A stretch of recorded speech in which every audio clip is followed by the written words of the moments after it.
إن الحمد لله الأكرم الذي خلق الإنسان وكرمه وعلمه من البيان ما لم يعلم. فسبحان الذي لا يحصى امتنانه باللسان ولا بالقلم. نشهد أن لا إله إلا الله وحده لا شريك له، ونشهد أن سيدنا وحبيبنا ومولانا محمدا عبده ورسوله الذي أرسله بالحق بشيرا ونذيرا وداعيا إلى الله بإذنه وسراجا وقمرا منيرا.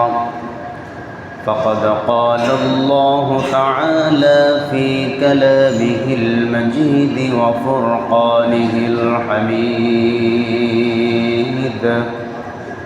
أعوذ بالله من الشيطان الرجيم. بسم الله الرحمن الرحيم. وإذ يمكر بك الذين كفروا ليثبتوك أو يقتلوك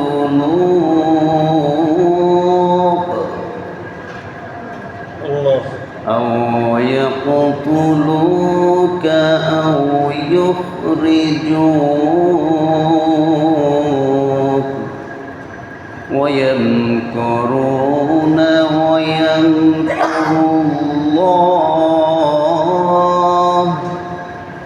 ويمكر الله والله خير الماكرين. وقال تعالى في شان حبيبه: إن الله وملائكته يصلون على النبي يا أيها الذين آمنوا صلوا عليه وسلموا تسليما.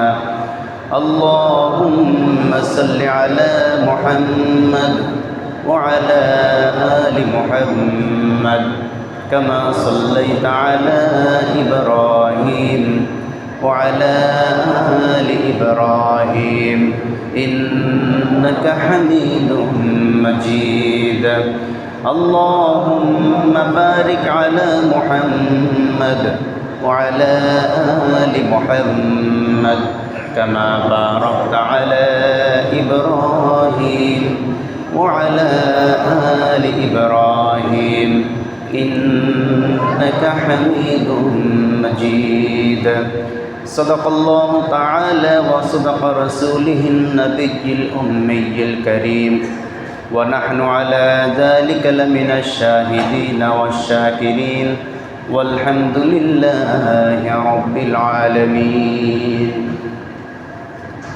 মুআজ্জাজ ও মুহতারাম হযরত উলামায়ে কেরাম, সম্মানিত মুরব্বিয়ানে কেরাম, দিগার মুসল্লিয়ানে ইজাম, আল্লাহ সুবহানাহু ওয়া তাআলার মহান দরবারে হাজারো লাখো কোটি শুকরিয়া জ্ঞাপন করছি যে মহান আল্লাহ সুবহানাহু ওয়া তাআলা আমাদেরকে অত্যন্ত মহব্বত করে এবং ভালোবেসে প্রতি জুমার ন্যায় আজকেও সালাতুল জুমা আদায় করার জন্য মসজিদে আসা তৌফিক এনায়েত করেছেন। এজন্য আমরা সকলে প্রাণ উজাড় করে পড়ছি আলহামদুলিল্লাহ।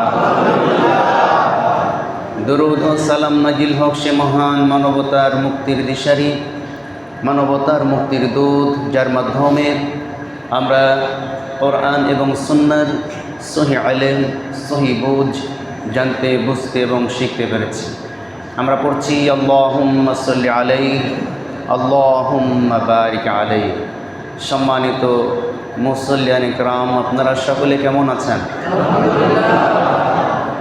আলহামদুলিল্লাহ। আল্লাহ সুবহানাহু ওয়া তাআলা আমাকেও সুস্থতার সাথে আসা তৌফিক দিয়েছেন, এজন্য আবারও বলছি আলহামদুলিল্লাহ।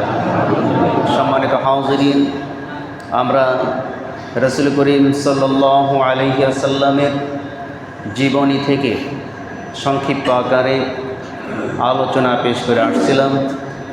আমরা গত জুমাতে রাসূলুল্লাহ সাল্লাল্লাহু আলাইহি ওয়াসাল্লামের দাওয়াতি জিন্দেগি থেকে কিছু আলোচনা পেশ করেছি। আজকে দাওয়াত বন্ধ করতে গিয়া যারা সঠিক দাওয়াত দেয়, যারা হক কথা বলে সমাজে, যারা ভালো মানুষ, যারা ভালো পথে মানুষদেরকে আহ্বান জানায়, তাদেরকে সমাজের কিছু লোক, সমাজের কিছু দুষ্কৃতী, দুশ্চরিত্রপানা, কিছু নামধারী ভদ্র মানুষ, তারা এই কাজগুলোকে নস্যাৎ করার জন্য, এই কাজগুলোকে বন্ধ করার জন্য, বা যিনি এই কাজগুলো করেন তাকে থামিয়ে দেওয়ার জন্য বিভিন্ন ধরনের পরিকল্পনা এবং চক্রান্ত তারা শুরু করে। কথা কি বুঝতে পেরেছেন? আল্লাহ রসুলের জীবনী থেকে আমরা পাই যে ওই সময়কার মক্কার কুফারেরা আল্লাহর নবীকে তিনভাবে বাধাগ্রস্ত করেছিল। কয়ভাবে? তিনভাবে। তিনটা পরিকল্পনা তারা নিয়েছিল। এক নম্বর পরিকল্পনা, তারা সর্বপ্রথম আল্লাহ রসুলের সাথে সমঝোতা করার জন্য প্রস্তাব পেশ করল। প্রথম প্রস্তাব কি? সমঝোতা করা। যখন সেখানেও কোনো কাজ হলো না, দ্বিতীয় তাদের পরিকল্পনা যে লোভ লালসা ধরানো। দ্বিতীয় পরিকল্পনা কি? বিভিন্ন ধরনের লোভ লালসা ধরানো। তিন নম্বর তাদের যে পরিকল্পনা ছিল সেটি হচ্ছে, যখন সমঝোতায়ও কাজ হলো না, লোভ লালসায়ও কাজ হলো না, হুমকি ধামকিতেও কাজ হলো না, শেষ চেষ্টা হচ্ছে তাকে দুনিয়া থেকে সরিয়ে দিতে হবে, দুনিয়া থেকে বিদায় করে দিতে হবে। আমরাও বর্তমান সমাজেও আমরাও লক্ষ্য করে দেখি যে ঠিক এই একই ক্যাপাসিটি, একই পদ্ধতিতে কিছু কুচক্রী মানুষ ভালো পথগুলোকে বন্ধ করতে চায়। কথা কি বুঝতে পেরেছেন? আল্লাহর নবী সাল্লাল্লাহু আলাইহি ওয়াসাল্লামের দাওয়াতি কাজ যখন আস্তে আস্তে করে বেগবান হওয়া শুরু করলো, মানুষ দলে দলে যখন নবীর আহ্বানে সাড়া দিয়া ইসলামের মধ্যে প্রবেশ করা শুরু করলো, মক্কার কুফারেরা তখন আল্লাহর নবীর চাচা আবু তালিবকে ডাক দেয়া বলল, তোমার ভাতিজাকে কত করে বললাম, তোমার ভাতিজাকে কতভাবে বোঝালাম, কিন্তু সে তো তার কাছ থেকে একটু পিছু পা হটল না। এক কাজ করো, তোমার ভাতিজার সাথে আমাদের একটু বসার ব্যবস্থা করে দাও, আমরা তার সাথে একটু সমঝোতা করতে চাই। কী করতে চাই? সমঝোতা করতে চাই। আল্লাহর নবীর চাচা আবু তালিব তিনি আল্লাহর নবী সাল্লাল্লাহু আলাইহি ওয়াসাল্লামকে বললেন, মক্কার লিডার যারা আছে তারা তোমার সাথে দেখা করতে চায়, পরামর্শ করতে চায়। আল্লাহ নবী বললেন, ওয়েলকাম, কোনো সমস্যা নাই, আমি তো এইটাই চাই। ঠিক কি না? তারা যখন আসলো আল্লাহ নবীর সামনে, এসে বলছে, মুহাম্মদ তুমি কি চাও আমাদেরকে বলো। তুমি কি মক্কার ক্ষমতা চাও? তুমি কি মক্কার বাদশাহ হতে চাও, মক্কার লিডার হতে চাও? যদি তোমার লিডার হওয়ার ইচ্ছা থাকে, লিডার হওয়ার আশা থাকে, আমাদেরকে বলো। আমরা মক্কার সমস্ত লিডারেরা এখানে উপস্থিত আছি, সকলে মিলে তোমাকে বিনা ভোটে লিডার বানায় দেব। আল্লাহর নবী সাল্লাল্লাহু আলাইহি ওয়াসাল্লাম প্রত্যাখ্যান করে বলেছিলেন, আমি লিডার হতে চাই না। তাহলে কি চাও? সম্পদ চাও? মুহাম্মদ তুমি যদি সম্পদ চাও আমাদেরকে বলো, আমরা মক্কার প্রত্যেকটা সম্ভ্রান্ত পরিবার থেকে চাঁদা তুলে তুলে তোমাকে অনেক অর্থের মালিক বানিয়ে দেব, সম্পদের মালিক বানিয়ে দিব। আল্লাহ নবী বলেন, কোনো অর্থ, কোনো সম্পদ আমি চাই না। এবার তারা প্রস্তাব দিল, তাহলে কি চাও? তুমি কি সুন্দরী মেয়ে কি বিবাহ করতে চাও? তুমি কি সুন্দরী নারী বিবাহ করতে চাও? বিবাহ তো করেছো একজন অর্ধবয়স্কা মহিলাকে, সে তো বৃদ্ধের কাছাকাছি উপনীত হয়ে গিয়েছে। তুমি যদি চাও এই মক্কার সবচাইতে সুন্দরী সুশ্রী কন্যার সাথে আমরা তোমাকে বিবাহ দিয়ে দেব। আল্লাহ নবী সাল্লাল্লাহু আলাইহি ওয়াসাল্লাম তাদের কথা প্রত্যাখ্যান করে তিনি বলছেন, দুনিয়ার ক্ষমতা এটা তো মামুলি ব্যাপার, দুনিয়ার অর্থ সম্পদ এটা তো স্বাভাবিক ব্যাপার, সাধারণ ব্যাপার, দুনিয়ার নারী এটা তো আমার কাছে কোনো কিছুই না। এর চাইতে অস্বাভাবিক ব্যাপার যদি তোমরা ঘটাইতে পারো, যেটা অস্বাভাবিক, যেটা সম্ভব নয়, যেমন আমার ডান হাতে যদি তোমরা আসমানের চাঁদ এনে দিতে পারো, বাম হাতে যদি আসমানের সূর্য এনে দিতে পারো, এরপরও আমি মুহাম্মদ যেই পথের উপরে আছি, যেই দাওয়াতি কাজের উপরে আছি, তার থেকে এক বিন্দু পরিমাণও মুহাম্মদ কিছু উঠবে না। আমার ভাইয়েরা, তাদের সমস্ত প্রস্তাব যখন প্রত্যাখ্যান করল, এবার আবু জেহেল বলল, তাহলে মুহাম্মদ এক কাজ করো, তুমি আমাদের ধর্মের বিরুদ্ধে কোনো কথা বলবে না, আমরাও তোমার ধর্মের বিরুদ্ধে কোনো কথা বলবো না। এক সপ্তাহ তুমি আমাদের লাত, উজ্জা, মানাতের অনুসরণ করবে, তাদেরকে তুমি পূজা করবে, আর এক সপ্তাহ আমরা তোমার ধর্মে এসে তোমার আল্লাহর ইবাদত করব। বলি নাউজুবিল্লাহ। কি বলছে? সমঝোতা, যে 50-50, তুমি কিছুদিন আমাদের এই উপাস্য যেগুলো আছে এইগুলাকে তুমি কিছুদিন অনুসরণ করবে, পূজা করবে, ইবাদত করবে, আর আমরা কিছুদিন তোমার আল্লাহর ইবাদত করব। এই কথোপকথন যখন চলছিল, আল্লাহর নবী চুপ থাকলেন। তার কারণ ইন হুয়া ইল্লা ওয়াহয়ু ইউহা, নবীজি ওহী ছাড়া কোনো কথা বলতেন না। নবীজি যখন চুপ থাকলেন, আল্লাহ পাক জিবরিল আলাইহিস সালামকে পাঠিয়ে দিলেন। জিবরিল আলাইহিস সালাম এসে আল্লাহর নবীকে জানিয়ে দিলেন, নবী আপনি তাদেরকে জানিয়ে দেন, কুল ইয়া আইয়ুহাল কাফিরুনা লা আ'বুদু মা তা'বুদুন ওয়ালা আনতুম আবিদুনা মা আ'বুদ ওয়ালা আনা আবিদুম মা আবাদতুম ওয়ালা আনতুম আবিদুনা মা আ'বুদ লাকুম দীনুকুম ওয়ালিয়া দীন। নবী হে, আপনি ওই কাফের মুশরিকদেরকে জানিয়ে দেন, লা আ'বুদু মা তা'বুদুন, তোমরা যার ইবাদত করো কখনো আমি নবী তাদের ইবাদত করব না। ওয়ালা আনতুম আবিদুনা মা আ'বুদ, তোমরা যার ইবাদত করো এটা তো সম্ভবই না যে আমি নবী তাদের ইবাদত করব। ওয়ালা আনা আবিদুম, আর আমি নবী যে আল্লাহর ইবাদত করি, মা আবাদতুম, ভালো করেই জানি তোমরা কখনো তার ইবাদত করবে না। ওয়ালা আনতুম আবিদুনা মা আ'বুদ, সুতরাং যেমনিভাবে তোমরাও আমার রবের ইবাদত করবে না, ওয়ালা আনা আবিদুম ওয়ালা আনতুম আবিদুনা মা আ'বুদ, তেমনিভাবে আমি নবীও তোমাদের ওই রবদের ইবাদত করব না। সুতরাং আমার আল্লাহ অর্ডার করে দিয়েছেন, লাকুম দীনুকুম ওয়ালিয়া দীন, তোমাদের পথে তোমরা থাকো, আমার পথে আমাকে ছেড়ে দাও। কারণ সুবহানাল্লাহ, তোমাদের পথে তোমরা থাকো, যা করছো এটা করতে থাকো, ফাইসালা হবে আল্লাহর সামনে। কোথায়? আল্লাহর সামনে ফাইসালা হবে, আর আমার কাজ আমাকে করতে দাও। এইভাবে যখন তারা আল্লাহর নবীর কাছে সমঝোতা করে, যখন তারা নবীকে কোনোভাবেই বাগে আনতে পারলো না, এবার তারা বলল, ও মুহাম্মদ, তাহলে এক কাজ করো, আমাদেরকে একটু মুজিজা দেখাও। কি দেখাও? আমাদেরকে একটু মুজিজা দেখাও। ঈসা আলাইহিস সালাম অন্ধ মানুষের চোখে হাত দিলে অন্ধ ভালো হয়ে যেত, কুষ্ঠরোগীর গায়ে হাত দিলে কুষ্ঠ ভালো হয়ে যেত, মূসা আলাইহিস সালামের লাঠি ছেড়ে দিলে লাঠি সাপ হয়ে যেত, মূসা আলাইহিস সালাম 2 হাত বগলের তল থেকে বাহির করলে লাইট জ্বলতো। তা তুমি এমন কিছু মুজিজা আমাদেরকে দেখাও। কথা বুঝতে পারেন নাই? আল্লাহ নবী বলছেন, তোমরা যে আমাকে মুজিজা দেখাতে বলছো, আমি যদি মুজিজা দেখাই তারপরও তোমরা আল্লাহর ইবাদত করবা না। আর শর্ত আছে, মুজিজা দেখাইতে পারি। আদ জাতি এবং সামুদ জাতি নবীদের মুজিজা দেখার পরে তারা যখন ঈমান আনলো না, আল্লাহর পক্ষ থেকে যখন তাদের উপরে গজব নাজিল হলো, তারা কিন্তু এই মুআজিজা দেখার পরেও ঈমান না আনার কারণে গজব নাজিল হয়েছে। তোমরা যদি চাও যে আমি মুআজিজা দেখাই, অবশ্যই দেখাবো, কিন্তু যদি ঈমান না আনো তাহলে কিন্তু তাদের মতন গজব তোমাদেরও আসবে। কথা কি বুঝতে পারেন নাই?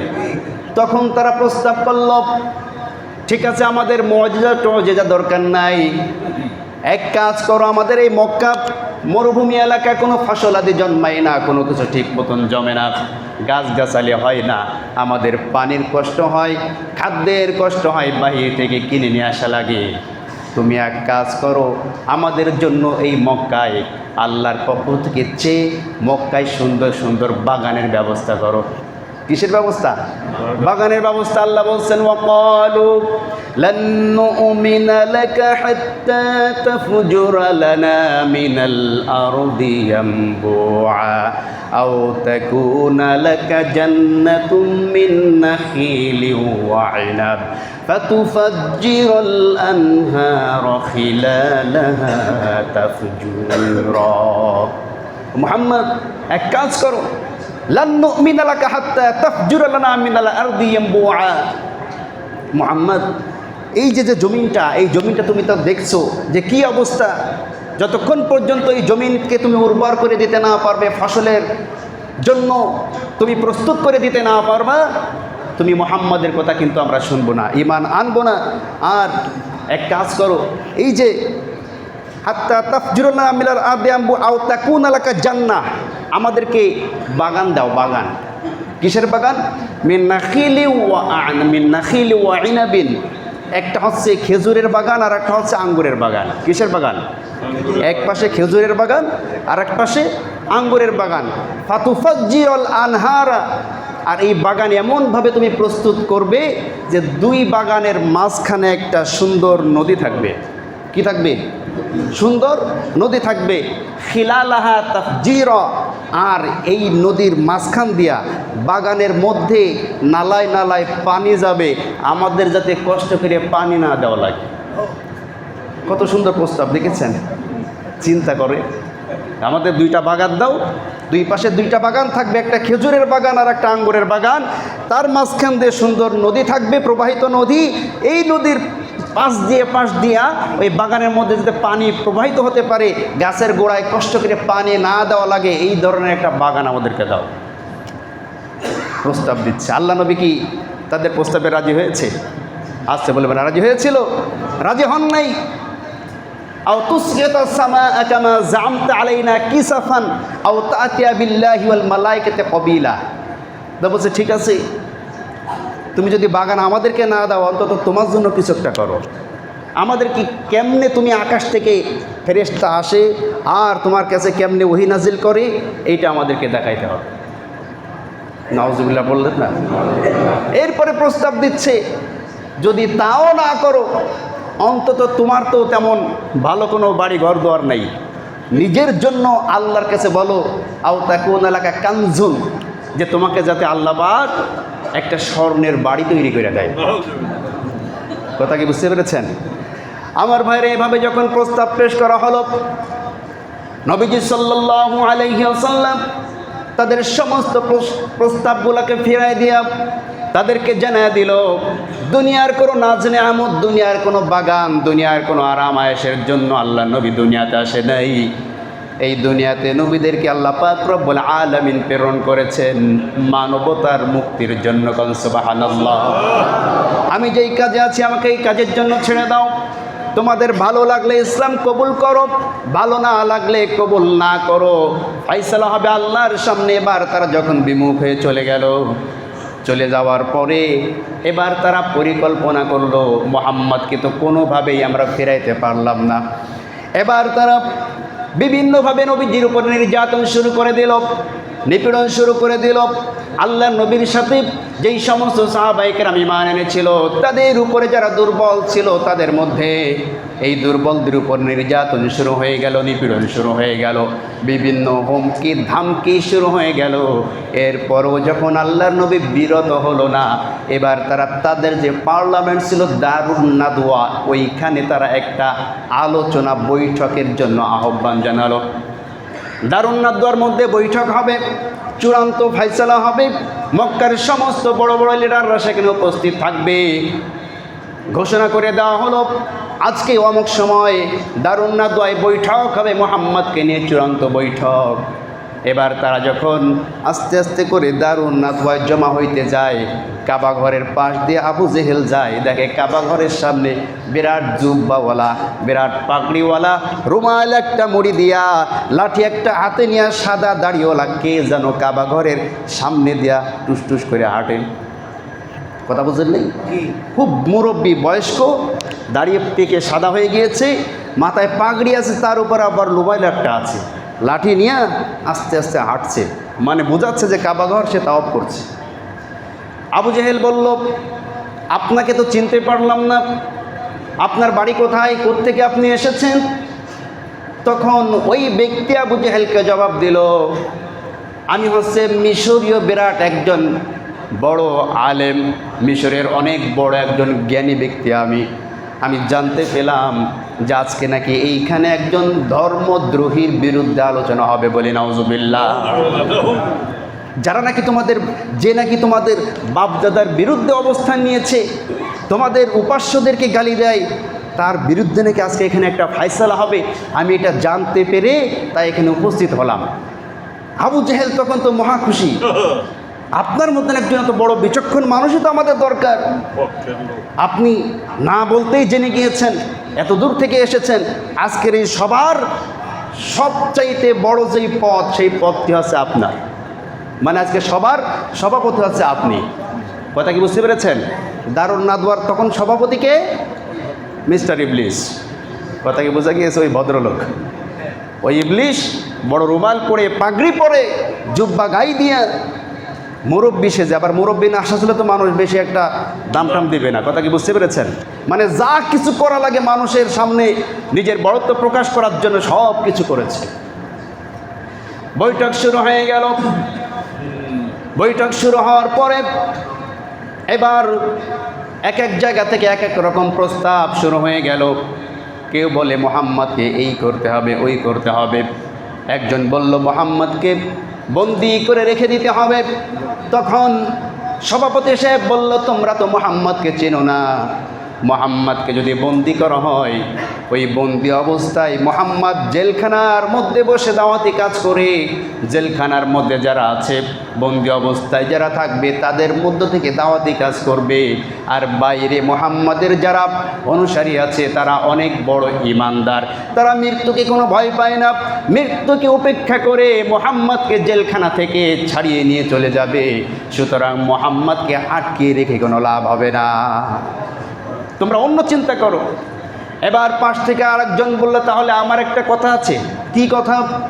আমার কথা হচ্ছে তাহলে মুহাম্মদকে এই দেশ থেকে তাড়িয়ে দেওয়া হোক, এই দেশ থেকে তাড়িয়ে অন্য দেশে পাঠিয়ে দেওয়া হোক, বনবাসে পাঠিয়ে দেওয়া হোক। সে সভাপতি সাহেব তখন বলছে, শোনো, এই যে প্রস্তাবটা তোমরা দিয়েছো, এই প্রস্তাবেও আমি সম্মত জানাইতে পারি না। কেন? মুহাম্মদ খুব সুন্দর কথা বলতে পারে, মুহাম্মাদের মুখে অনেক জাদু আছে। ওরা বলতো জাদু, ওরা কি বলতো? জাদু আছে। আর মুহাম্মদ যা তেলাওয়াত করে, এটা যে শোনে সে পাগল হয়ে যায়। সুতরাং মুহাম্মদকে তোমরা এই দেশ থেকে যখন তাড়িয়ে দেবে, সে অন্য দেশে গিয়া ওই কোরআনের মাধ্যমে, তার মিষ্ট কথার মাধ্যমে দাওয়াতি কাজ করে, সেইখানে জনবল তৈরি করে মক্কার উপর আক্রমণ করে তারা মক্কা দখল করে নেবে। কথা কি বুঝতে পেরেছেন? তাহলে তাকে বন্দি কইরাও লাভ নাই, দেশ থেকে তাড়িয়ে দেওয়াও লাভ নাই। এবার আবু জেহেল অনেকক্ষণ চুপ থেকে দাঁড়িয়ে বলছে, আমার একটা প্রস্তাব আছে। কি প্রস্তাব? আমার প্রস্তাবটা হলো মুহাম্মদকে একেবারে দুনিয়া থেকে বিদায় করে দিতে হবে, বলে নাউজুবিল্লাহ। একথা শোনার সঙ্গে সঙ্গে ওই যে বৃদ্ধ সভাপতি মিস্টার ইবলিস খুব খুশি। কথা বলছেন নেই? সভাপতি সাহেব আপনি কি বলেন? সভাপতি তখন দাঁড়িয়েছে, এতক্ষণ বসা ছিল। কথা কি বুঝতে পেরেছেন? দাঁড়িয়ে বলছে, তুমি যে প্রস্তাবটা দিয়েছো অতি উত্তম প্রস্তাব, কিন্তু এর সাথে আমার কিছু পরামর্শ আছে।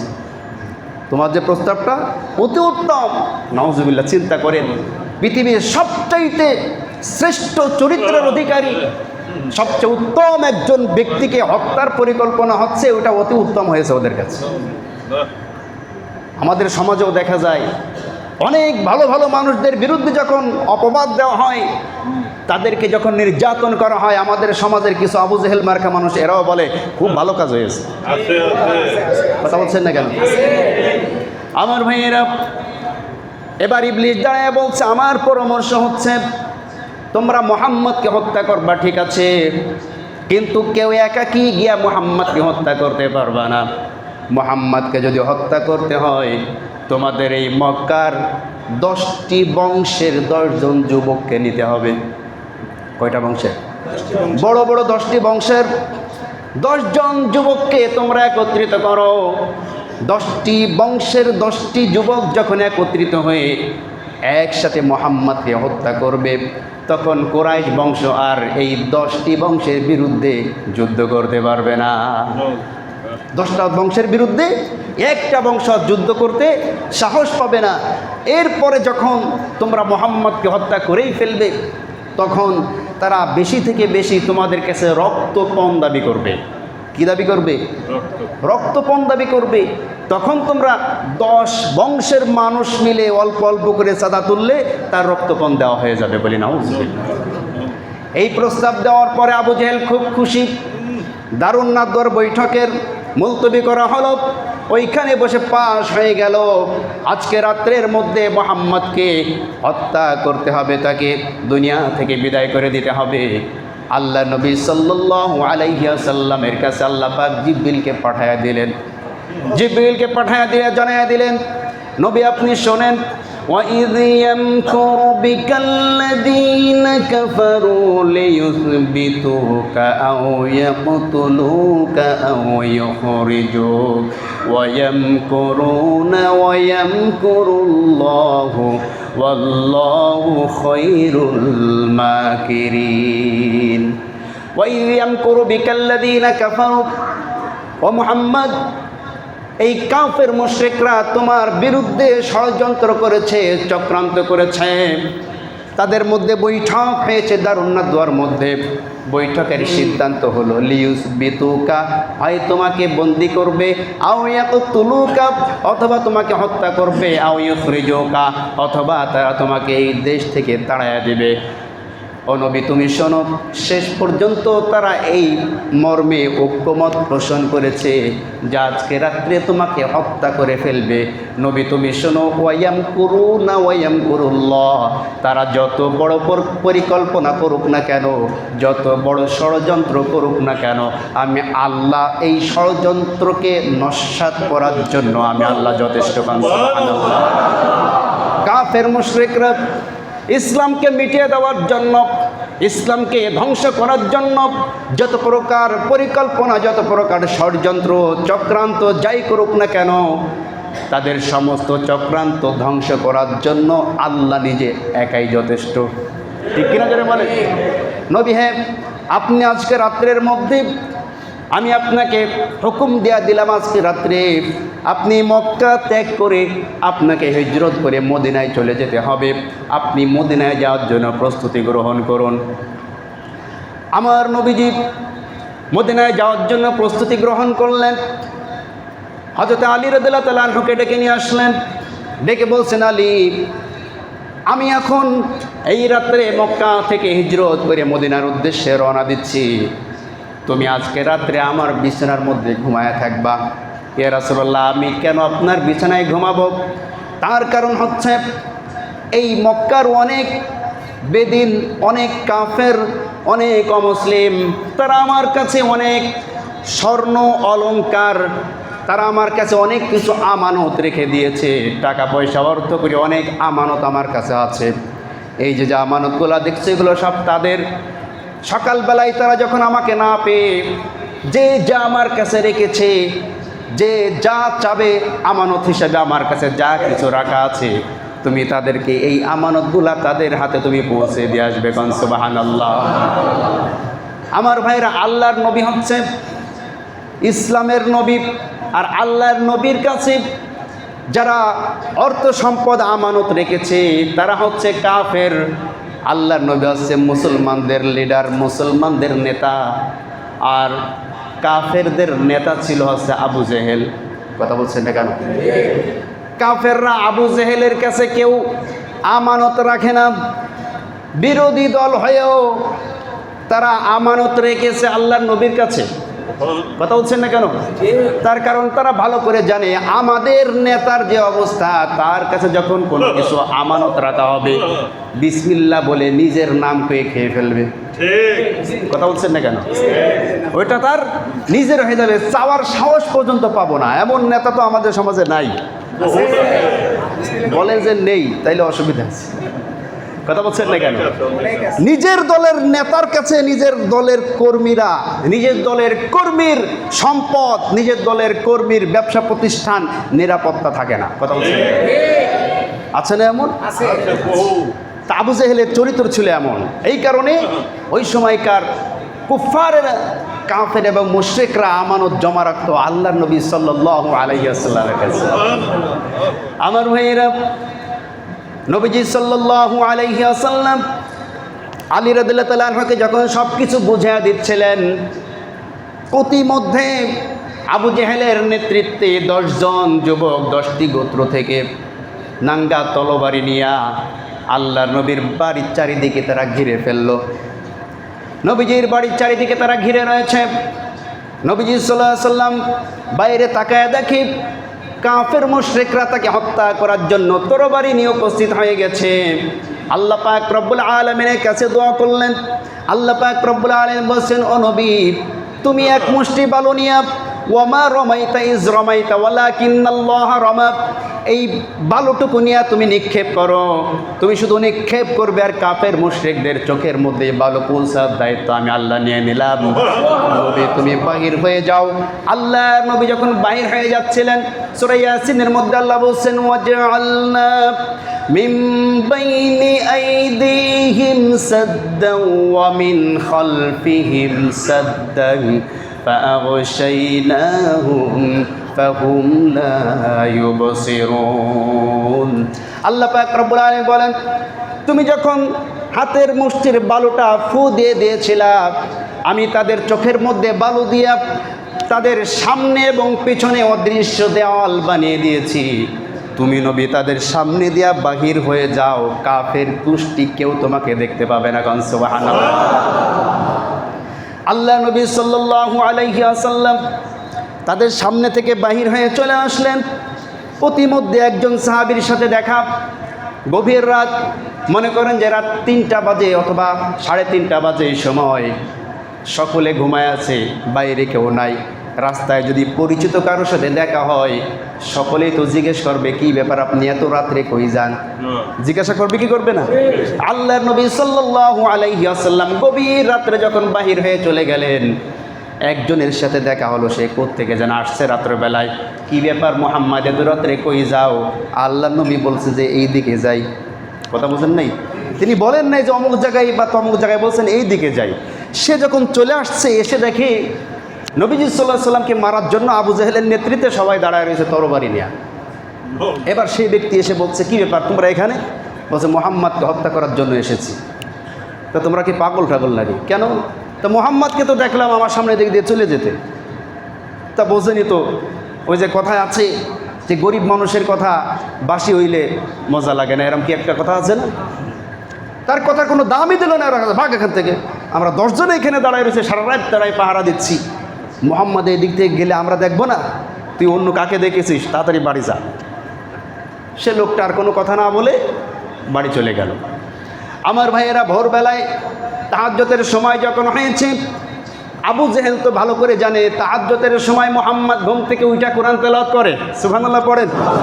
কারণ ইতিপূর্বে তো আবু জেহেল নিজেও আল্লাহ নবীর তেলাওয়াত সারা রাত দাঁড়িয়ে শুনেছে। ঠিক কি না? আপনারা জানেন না? হ্যাঁ। কি ব্যাপার, আজকে তাহাজ্জুদের সময় হয়ে যাচ্ছে, মুহাম্মদ এখনো ওঠে না কেন? আরেকজন কাছে, আরে ওই বেটা মানে জানতে পেরেছে যে আমরা ওকে মারবো, এজন্য ভয়তে উঠতেছে না। আর মক্কার ওই সময়কার জাহিলিয়াতের যুগেও নিয়ম ছিল যে কোনো ঘুমন্ত ব্যক্তিকে তারা কখনো আক্রমণ করতো না। কথা কি বুঝতে পেরেছেন? কোনো ঘুমন্ত ব্যক্তিকে তারা ঘরের মধ্যে প্রবেশ করে কখনো আক্রমণ করতো না। আর বর্তমান বাংলাদেশে এমন অবস্থা, ঘুমন্ত মানুষও নিরাপত্তা নাই, মানুষ ঘুমিয়ে থাকে, ঘুমন্ত অবস্থায় একজন মানুষ আর একজন মানুষকে গিয়ে হত্যা করে। জাহিলিয়াতের চাইতো খুব খারাপ পর্যায়ে আমরা চলে গিয়েছি। আমার ভাইয়েরা, তারা অপেক্ষা করলো ফজরের সময় হওয়া পর্যন্ত। ফজরের সময় যখন হয়ে গেল, এবার তারপরও তো মোহাম্মদ ঘুম থেকে উঠে না। ব্যাপারটা কি? আবু জেহেল সহ্য না করতে পেরে দরজায় জোরে জোরে ধাক্কা মেরে বলে, কি রে বেটা মোহাম্মদ, আজকে কি মৃত্যুর ভয়ে ঘুম ভাঙতেছে না? নাউজুবিল্লাহ পড়েন। এবার দেখে তাও কোনো সাড়া শব্দ নেই। ভেতরে ঢুকে দেখে চাদর মুড়ি দিয়ে ঘুমায় আছে। কি ব্যাপার, এত ভয় পাইছো যে চাদর মুড়ি দিয়ে আছো? কথা বুঝেন নাই? এত ভয় পেয়েছো, চাদর মুড়ি দিয়ে আছো, চাদর উঠা। চাদর উঠে দেখে আলী। সুবহানাল্লাহ বলতেছে। কেমনটা লাগে বলেন? সারা রাত যার জন্য পাহারা দিল, নিশ্চিত যে ঘরের মধ্যে আছে, সকালবেলা উঠে দেখলো আর একজন। মেজাজটা কেমন লাগে? আমার ভাইয়েরা আলীকে বলছে, আলী তুমি এখানে কেন? মোহাম্মদ কোথায়? তখন আলী রাদিয়াল্লাহু তাআলা আনহু সুন্দর উত্তর দিয়ে বলছেন, নবীর রব নবীকে যেখানে যেতে বলেছেন তিনি সেখানে চলে গিয়েছেন। নবী তার বিছানায় আমাকে ঘুমিয়ে রেখে গিয়েছেন। সুবহানাল্লাহ। তিনি কিন্তু বলেন নাই যে নবী এদিক গিয়েছেন ওদিক গিয়েছেন, মিথ্যা হয়ে যাবে। তিনি বলেছেন তার রব তাকে যেদিকে যেতে বলেছেন তিনি সেদিকে চলে গিয়েছেন, তার বিছানায় আমাকে রেখে গিয়েছেন। সুবহানাল্লাহ। তুই এইখানে ঘুমায় আছো আলী, আমরা যদি মুহাম্মদ ভেবে তোমাকে হত্যা করে ফেলতাম তাহলে তুমি কি করতা? তখন আলী রাদিয়াল্লাহু তাআলা আনহু বলছেন, ওরে বেকুপের দল, বেঈমানের দল, তোরা শুনে রাখ, আল্লাহর নবীর মুখ থেকে যেইটা বাহির হয় আমরা তো সেইটাকেই বিশ্বাস করি। আমার নবী আমাকে বলেছে, এই মক্কার যাদের আমানত আমার কাছে রাখা আছে, এই আমানতগুলা তাদের কাছে পৌঁছায়া দিয়া পরবর্তীতে আমার সাথে দেখা করবা। আল্লাহ নবী যখন বলেছে তার সাথে আমি পরে দেখা করব, সুতরাং তোরা কাফেরের বাচ্চারা আমাকে কোনো ক্ষতি করতে পারবি না। আমার ভাইয়েরা, তারা রাগান্বিত অবস্থায় সেইখান থেকে বাহির হয়ে চলে গেল। নবীজি সাল্লাল্লাহু আলাইহি ওয়াসাল্লামকে খোঁজার জন্য তারা এদিক সেদিক ছোটাছুটি করা শুরু করে দিল। আল্লাহ নবী সাল্লাল্লাহু আলাইহি ওয়াসাল্লাম ওই রাত্রে গিয়া আল্লাহর নবীর সবচাইতে কাছের যে বন্ধু ছিল, নাম হচ্ছে আবু বকর। আবু বকরের বাড়িতে গিয়ে একটা মাত্র ডাক দিল। একটা ডাক দেওয়ার সঙ্গে সঙ্গে ভেতর থেকে আওয়াজ আসলো, লাব্বাইক ওয়া সাদাইক। সুবহানাল্লাহ। আল্লাহর নবী বলছেন, এত রাত্রে আমি তোমাকে ডাক দিলাম যখন মানুষ সবচাইতে বেশি ভারী ঘুমের মধ্যে নিমজ্জিত থাকে, তুমি এক ডাকে কেমনে সাড়া দিলা আবু বকর? আল্লাহর নবীকে আবু বকর বলছেন, ইয়া রাসূলুল্লাহি, আপনি যেদিন আমাকে বলেছিলেন যে সম্ভবত আমাকে নিয়ে আপনি হিজরত করবেন, সেটা যে কোনো সময় হতে পারে। আমি মনে মনে ভাবলাম, কত রাত্রে আপনি আমার বাড়িতে হয়তো আসতে পারেন, ডাকতে পারেন, আর আমি আবু বকর যদি ঘুমায় থাকি, আপনি ডাকাডাকি করলে আপনার কষ্ট হবে, এটা চিন্তা করে যেদিন জানতে পেরেছি আমি আপনার সাথে হিজরতের সঙ্গী হব, ওই দিন থেকে দরজার সাথে পিঠ লাগায়া দাঁড়ায় দাঁড়ায় ঘুমা। আমার ভাইয়েরা, হযরত আবু বকর সিদ্দিক রাদিয়াল্লাহু তাআলা আনহু আল্লাহর নবীকে নিয়ে বাহির হয়ে চলে গেলেন।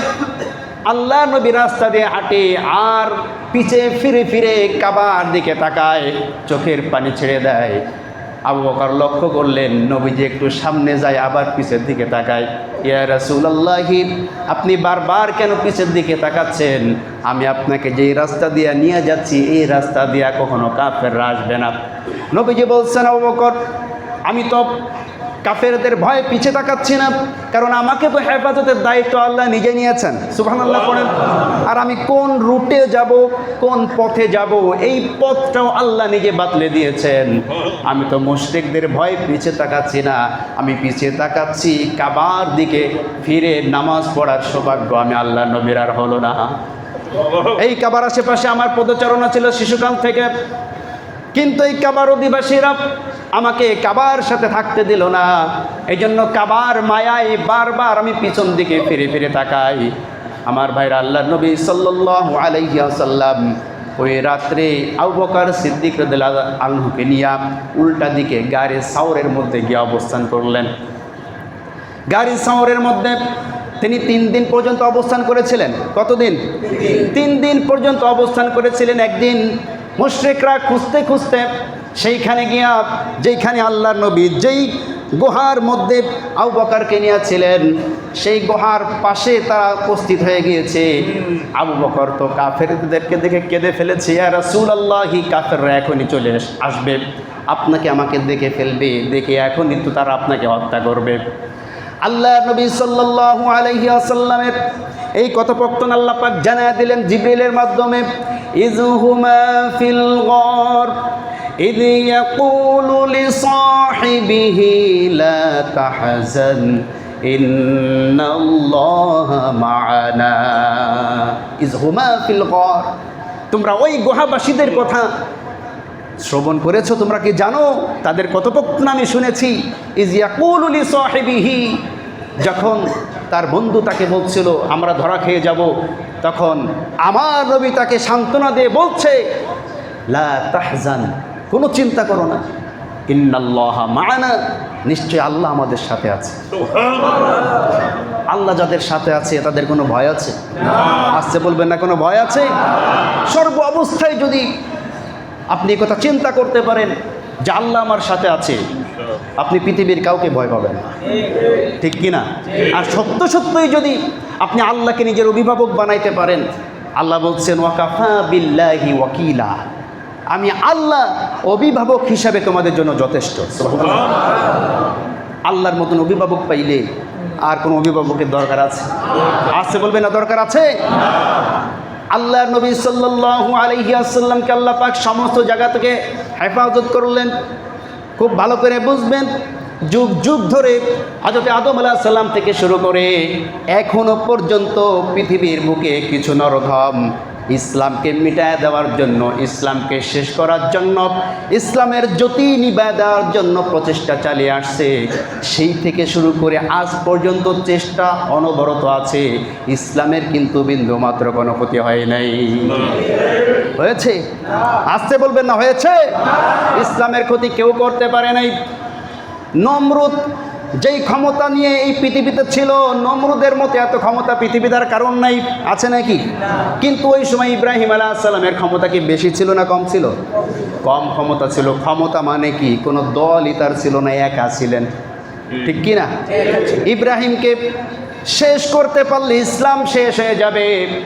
চেষ্টা করে নমরুদ ব্যর্থ হয়েছে, ইব্রাহিমকে তো শেষ করতে পারেই নাই, বরং নমরুদের বংশকে আল্লাহ পাক ছোট্ট মশার মাধ্যমে নির্বংশ করে দিয়েছিলেন, ঠিক কি না? ফেরাউন চেষ্টা করেছিল মশার মাধ্যমে। মূসা আলাইহিস সালাম যখন মায়ের গর্ভে ছিলেন, মায়ের গর্ভ থেকেই ইসলামকে শেষ করতে চেয়েছিল। কথা বলছেন না কেন? ইসলাম এখনো পৃথিবীতে আসে নাই, মায়ের গর্ভের মধ্যে আছে। ওই সময় ফেরাউন চেয়েছে মায়ের গর্ভের মধ্য থেকে ইসলাম শেষ করে দিবে, কিন্তু আল্লাহ পাক রব্বুল আলামিন ইসলামকে ফেরাউনের ঘরের মধ্যে বড় করেছিলেন, ঠিক কিনা যদি বলে? শেষ করতে পেরেছে ইসলামকে, বরঞ্চ নদীর মধ্যে, সাগরের মধ্যে চুবাইয়া ফেরাউনকে আল্লাহ পাক রব্বুল আলামিন পৃথিবী থেকে বিদায় করে দিয়েছিলেন। আবু জেহেল, আবুল আহাব, উতবা, সাইবারাও চেয়েছিল নবীজিকে শেষ করার মাধ্যমে ইসলামকে শেষ করে দিবে, কিন্তু আল্লাহর নবীকে তারা কোনো ক্ষতি করতে পারলো না, ইসলামকে শেষ করতে পারলো না, বরঞ্চ তারা শেষ হয়ে গিয়েছে। বর্তমান সময়ের নব্য আবু জেহেল, আবুল আহাব, নব্য ফেরাউন, নব্য নমরুদ যারা আছে, এরা খুব বেশি করে প্রচেষ্টায় আছে, চেষ্টায় আছে ইসলামকে শেষ করার জন্য। আল্লাহর কসম করে বলছি, আল্লাহর কসম করে বলছি, মুহাম্মদ সাল্লাল্লাহু আলাইহি ওয়াসাল্লামের আনিত দিন কিয়ামত পর্যন্ত থাকবে।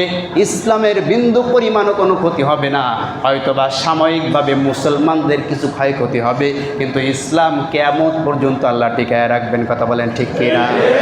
আর যারা ইসলামের বিরোধিতা করে, আল্লাহ পাক রব্বুল আলামিন এই পৃথিবীতে তাদেরকে লাঞ্ছিত এবং অপমানিত করে পৃথিবী থেকে বিদায় করে দিবেন, ঠিক কিনা জোরে বলেন?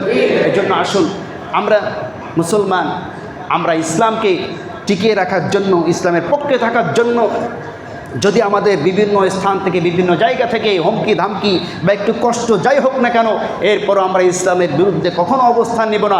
যারা ইসলামের বিরুদ্ধে অবস্থান নাই তাদের সঙ্গে আমরা হব না। কথা কি বুঝতে পেরেছেন? আমরা ইসলামের পক্ষে থাকব, আমরা নিজেরা নিজেদের জীবনটা সুন্দর করব, আমাদের আত্মীয় স্বজন পাড়া প্রতিবেশী অন্যরা যারা আছে তাদেরকেও হকের দাওয়াত দিব। আল্লাহ পাক আমাদেরকে হেফাজত করবেন। আল্লাহ পাক রব্বুল আলামিন আমাদের সকলকে সঠিকভাবে ইসলামের উপরে টিকে থাকার জন্য তৌফিক দান করুন। আমরা সকলে বলে আমিন। আখির দাওয়ান আলহামদুলিল্লাহ রাব্বিল আলামিন। সাল্লাল্লাহু আলা নবিয়িনা মুহাম্মদ ওয়া আলা আলিহি ওয়া সাহবিহি আজমাইন। সুবহানাল্লাহি।